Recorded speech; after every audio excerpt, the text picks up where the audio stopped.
So hey Mike, you said that somebody came in the other day and talked about Mount Hermon, and what's the story about that? That was a very peculiar thing.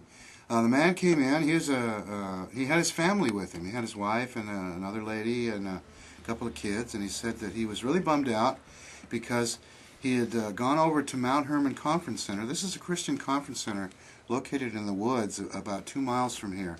It's a huge sprawling place, and I hadn't been there for years. And I went over there today to check it out. And it's amazing. They have these rope climbs, and they've got suspension bridges, and they've got boating. They've got just all kinds of stuff going on over there. It's an amazing place.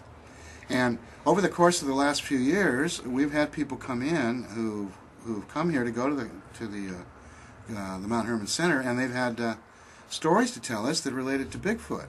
Well, this guy came in and told me that he was there a few years back, and he was walking along a trail leading to a swimming pool, and along the edge of the trail, at some point, there was this plaque.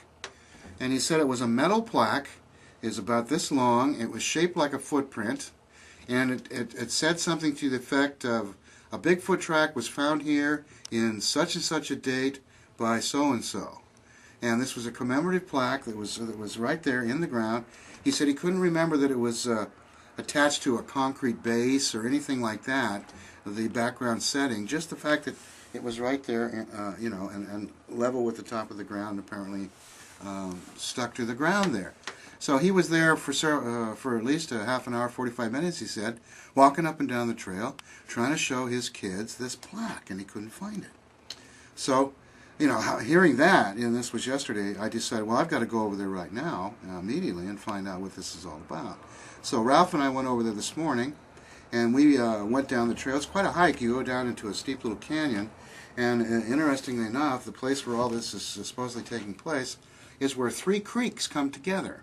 There's Bean Creek and Zayante Creek, and then there's this little small creek, the name of, I forget, like Ferndale or something, much smaller little tributary that comes down this hill in the form of waterfalls. And they all converge at this one spot, and it's right near there that the pool is located. And this is the area where people have talked about other Bigfoot things. For example, I had two different sets of kids at least come in here while visiting the area and tell me that over in Mount Hermon, on the trail leading to the pool, if you go off the trail at a certain spot, not too far off the trail, amongst the trees there, you'll find this nest. It's like a nest or a shelter that's made up of limbs and twigs and things like this. And we have one that we've talked about before that was found not too far from here, and people have looked at that, and that's reminded them of this one over in Mt Hermon. And he said that one of the kids told me that some of the kids even call it the Bigfoot house when they refer to it. So after looking all around over there today for this plaque, we went to the office of the manager of the whole park, kind of worked our way up from janitorial on up the line, and trying to see if anybody knew about this plaque. And just as I expected, nobody there had any idea about this Bigfoot-shaped track and this plaque. And so I thought, well, I wonder how many other things they don't know about. So I said, well, tell me, have you ever heard about this little house made out of sticks and things that's on the trail down there that some of the kids are calling the Bigfoot house? And, well, they didn't know about that either. And I'll tell you another thing that happened. A couple of docents from that campground, they give lessons in wood lore during the summer to kids. And one of the explanations for the stick house over there was that during the course of giving some of these little lessons in survival in the woods, one of the docents, made this little house of sticks as an example of how you would create a shelter from found objects in the woods. That's a great thing. But interestingly enough, these docents, a couple of them, came in the museum on two different occasions and told me the story about when they were teaching kids about what happens when an animal dies, teaching them about animal decomposition. They had a dead deer that they pulled off the road. There's a fairly main road that goes right by part of this park. They pulled it in there, and they had this deer laying there, and they would bring the kids out there on a Monday, for example, and show them the deer. They'd come back again on Friday and show them how the deer has virtually disappeared within 4 or 5 days of laying there in the woods.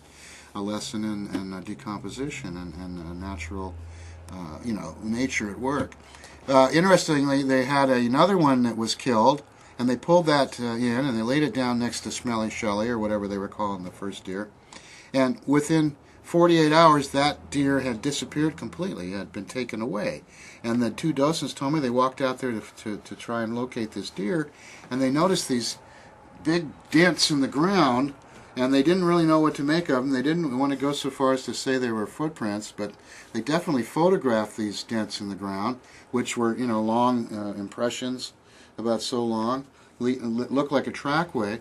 And they started following these dents into the woods, and lo and behold, they found a deer skin with a little bit of the remains of the deer attached to it still.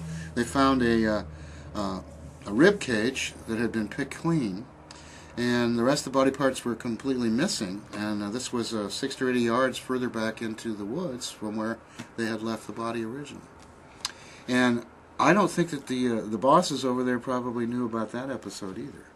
So I don't think the top echelon necessarily knows what's going on in the woods in their own little conference center. But here's some 3 or 4 different stories that have come out of that area over the years. And we're still going to check on that plaque.